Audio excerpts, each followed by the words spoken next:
Sorry, Tim couldn't be here, so I'm going to try to do the best I can on this. I think I got this because when I was at Census, we actually funded this project and gave them money to produce this Wisconsin poverty measure after New York City. So I think they were the first one after New York City that did this.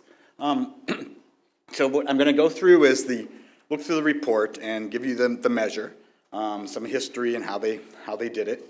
Talking about their different measures of income, their market income, and then their poverty measure, and talk about some of the economy and how the policy affects, and then what they could do with it, mainly focusing on the geography, really drilling into the state. And I think that's one of the big things we wanted when I was at Census Bureau, to start people producing these estimates across the states and producing methodologies that could share. So we've heard things about MOOP, we've heard things about immigrants, and so hopefully part of this was to get everybody to share all their programs, and this was part of the reason why we did this. They also had some administrative data that we were hoping to link to this, which I don't think's been done. I think Census actually just got the Wisconsin administrative data about a year ago, even though they started working, well, I don't know, when I did this like 5 or 6 years ago. So the report, basically written by Julie Isaacs and Tim Smeating. It comes out annually. The last one is looking at 2013 reports.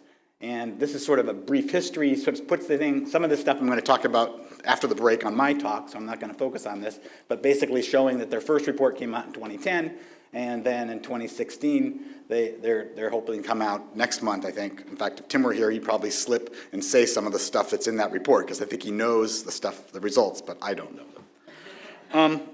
So again, we're focused on poverty in Wisconsin. They're using the data from the American Community Survey, and drilling down to sub-states estimates, so they can go to since they're using the public file, they can go down to the PUMA level. And depending on what your state is like, how your PUMAs line up to your counties, that's how you get the counties. Their thresholds are basically adjusted for Wisconsin cost of living within the state, so they have different factors that range from 90% to 114%, adjusting them across the state depending on where you live in the state. They have a tax model that enters in the federal and Wisconsin tax laws, so I think it's a separate model, not through tax in. They do SNAP benefits, housing assistance, energy assistance, and they impute these using the state admin data. So this is not a micro linkage, but they're just taking the totals like we've heard before, and they ratio adjust these up to get the actual totals in the state. And I don't know if I don't think they impute for SNAP, I think they take the response. I don't know, there's also a difference with New York City and some of the other states, depending on whether you take the responses given and just impute the benefits, or I think some states and cities are actually imputing the receipt of the benefit, knowing that receipt is underreported. I don't know exactly what they do. The child care expenses, again, they do the CPS match like other places, and other work expenses are based on the national estimates. They don't adjust those for the state. So the other thing they do is they do MOOP and the threshold. So we've talked a lot about this. Pretty much everything else is like the SPM. The unique thing I think Wisconsin does, I don't think other people do, is they omit the college students who are living off campus who earn less than $5,000 per year. So if you look at the ACS, the poverty rate in college towns is way high. So in Ann Arbor, I think the official ACS poverty rate is about 20%, but if you take college kids out, like Census did, it comes down to 10%. I think in Madison, I looked it up. In Madison, I think it goes from 19.5% to 12.2%. So that's a big chunk. So they're trying to take some of these people out. The hard part is, do you take all college students out, or just undergrads, or so it's difficult. So they tried to do this. They focus on the role of the economy, jobs and pay, and on program effects like everybody else, what's the change with all the different programs. And then they want to look at pinpoint problem areas. For instance, black kids in Milwaukee. So the data are large enough that they can look at these components. And then obviously they'd like to share across other states. And maybe Oregon. So I don't know why it's a maybe. But you're next. So they have 3 sets of poverty rates. So they have market income. So this is all earnings, the private investment, retirement income. So it doesn't include any government transfers. They have the official measure, poverty rates, which is cash income, which includes Social Security and TANF. And then their WPM, which is basically the same thing as the SPM. And so here's how they look, overall poverty rates under the three measures. So the official measure is the blue one. Does this work? No, it doesn't. The blue one that you can see goes up over the recession and then sort of flattens out, whereas the WPM falls during the recession. This is the big thing. So the normal poverty measure shows that people are hit, their poverty goes up over the recession, but with all the transfer programs that occur in Wisconsin, that actually brings poverty down. So that's why they want to do this. If they look at kids, it's much more dramatic. So child poverty rates go way up over the recession and then remains flat, whereas it falls with the WPM. And then the idea is how this links to jobs. So this is the job growth rate. The other key thing about this is those little boxes at the bottom basically show you the time period of income in the ACS. So this is one of the issues. So the time period in the income in the ACS for any year is pretty much a 23-month period because it's the past 12 months for 12 months. So that shows that they overlap. So the key is how do you then relate that to the jobs? And that's what they try to do more so in this measure. So they looked at change in employment, for low-wage jobs, middle-wage jobs, and high-wage occupations, showing that over the recession they all lost, right? But the key is how much they lost. And then after the recession, there's some growth of low-wage jobs. So maybe all these low-wage jobs are causing some of this child poverty.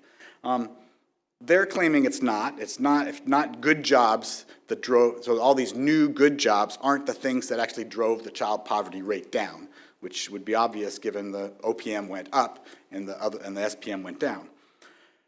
They look at this and they find out that it's the refundable tax credits like the ITC, it's the non-cash benefits like SNAP and LIHEAP and public housing, and it's the work-related expenses like childcare and commuting costs and out-of-pocket healthcare costs that are affected by Badger Care that actually brought this child poverty rate down over this period. So the key thing is how these programs help the poor. In fact, I think Tim showed this slide yesterday showing the huge increase, and this is the national numbers, in food stamps in the purple and in EITC in the green that went way up over the recessionary period. So if you look just in Wisconsin, you can see the change in SNAP benefits, caseloads, compared to the rest of the United States. And I think there's Milwaukee in here too. So Wisconsin total is a red, so they're actually going, the SNAP benefit caseloads are actually going up more than overall US, which is the black. And in Milwaukee, you can see at the bottom, that's a huge chunk of these SNAP caseloads. So Milwaukee represents almost half of the total SNAP caseloads of the entire state. Okay. Then, as other people have looked at, you can look at the effects of taxes, public benefits, and expenses on overall poverty. So the first set of bars is how taxes, so taxes actually decrease poverty because you're getting EITC in there. SNAP decreases it even more. So, and I don't know how much of this is due to the fact that they link to administrative data because I don't know if they adjust for EITC. That I don't know. But I know for SNAP, they're adjusting for the SNAP caseload, and hence the effect of SNAP is much bigger. Not bigger. It's bigger, slightly bigger than the effect of EITC.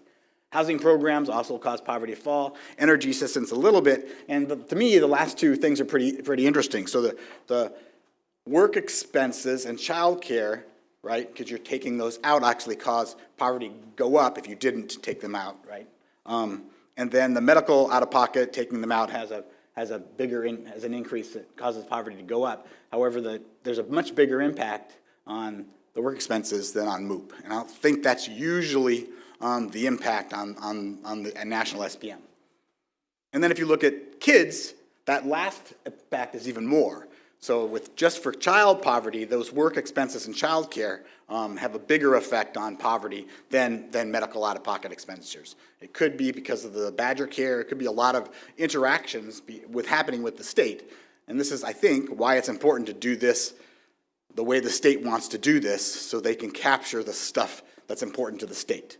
And that's sort of saying that maybe you don't want the same model for every state because each state wants to look at things a little differently. So then you can drill down within Wisconsin's borders. So it's big enough to show poverty in areas of 100,000 people, that's a PUMA.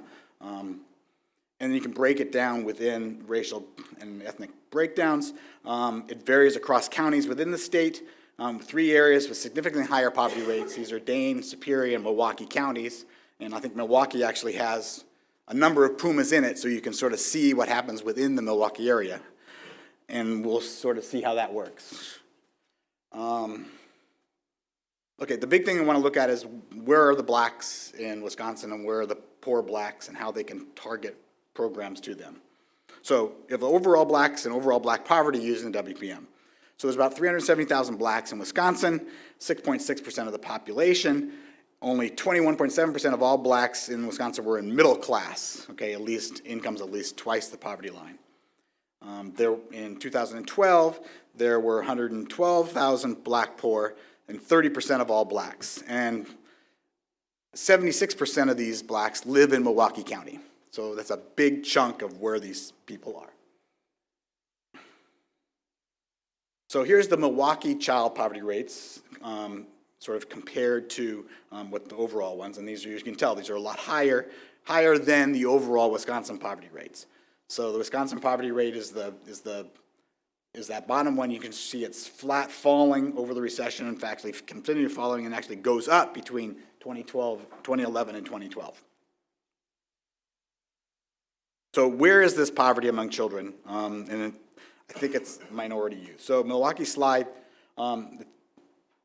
speaks about the differences in segregation of child poverty. And in Milwaukee, I think I'll just do it this way. So in Milwaukee, you see differences across poverty going from that middle area, so that middle dark area, I don't know if you can see in Milwaukee City, their child poverty rate is 53%.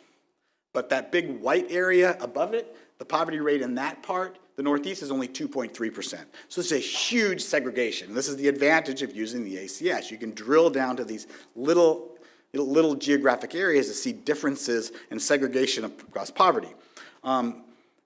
You can then expand it out. So if you expand it out beyond Milwaukee, you find in these other areas outside, 4.2%. I think that's 2% over here. So these white areas are very, very low poverty right outside Milwaukee area. So it's not, I don't know if these are quite suburbs or rural, but that's key. And again, they're making some adjustments for geography. So I don't know what the cost goes in, but it goes from, I think, 90. Your ratio adjusted is 90% of the Milwaukee poverty, Milwaukee threshold, whereas I think in Milwaukee, some of those places are 1.17 times. So some of this could be due to these geographic adjustments, but I think a lot of it is due to who's living there. So then you can look at the black child poverty rates in these particular areas. And that's that one little area there, that dark one there that was before, it's 64.7% black child poverty rates. Huge. And then you look at the white child poverty rate, so that same area, it's 7.8% or 17? But a lot less than the black one. That's the key. So the key is, they've been trying to talk to the governor about getting money to implement this and to use it. I think they want to do what New York City's doing. They want to have the governor or somebody come out and say, hey, this is the way we're doing it. If we target these things, this is the effectiveness of programs. They have a lot of stuff on SNAP, so they know there's SNAP cuts in 2014, so I think that's suggesting, that's the preview. He thinks, and he must know, he put the bullet in, that poverty rate's going to probably go up in Wisconsin in 2014 when they take out some of the SNAP benefits. One problem about the key about the ACS reports, it's, you basically just throw the numbers out. So again, Tim would like more context. What's happening? Why are these things going up or down? But that's a harder thing to do. That's not what census does. But that's what he could do. And again, the education, more education. So that fast focus 14, that's something I wrote with Tim to talk about the poverty rates. I think that's the idea, is trying to do education, which in this measure is pretty hard, of what happens with the measure. And I think that's it.